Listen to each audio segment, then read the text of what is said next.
Do you hate Monday? I believe that in this day and age, most people need to start an online business. The cost of everything is on the rise. Most people do not retire with enough money in their pension funds to live the life they need and want. No matter where you live, the government is probably screwing you over. Let's use Ontario, Canada, for example, since that is where I currently live.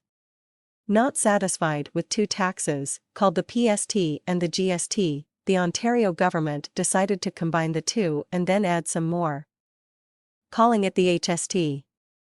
In Ontario, we the people call it the hated sales tax.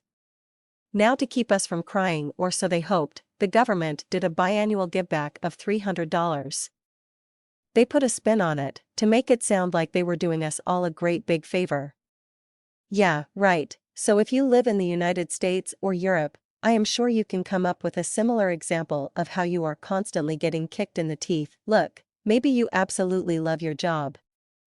I know there are a handful of people out there who do. However, unless you have money falling out your butt, I suggest that you get started online, even if it's just part-time and you have no intention of ever doing it full-time.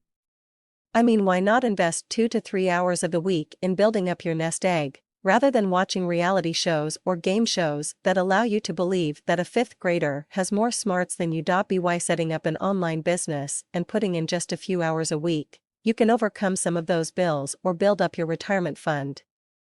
Some of you will even find that after a certain period of time, you are making almost as much or even more than you currently earn going to your job. Unless you jump out of bed with absolute joy every Monday morning, then you need to explore other options. I personally have only met a handful of people who are so happy with their chosen profession. The rest are unhappy, miserable, and downright mad at some of the stuff they have to put up with on an average day. Here is a fine example for you.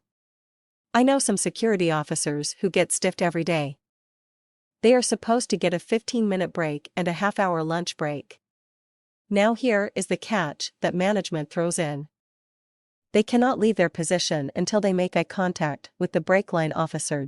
So what, you are probably saying to yourself at this point.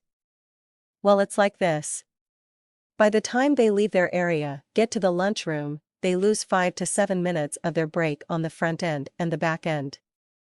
Instead of coming up with a better solution, management says, too bad, it isn't going to change. So, what major challenges do you have in your job and what are you going to do about it?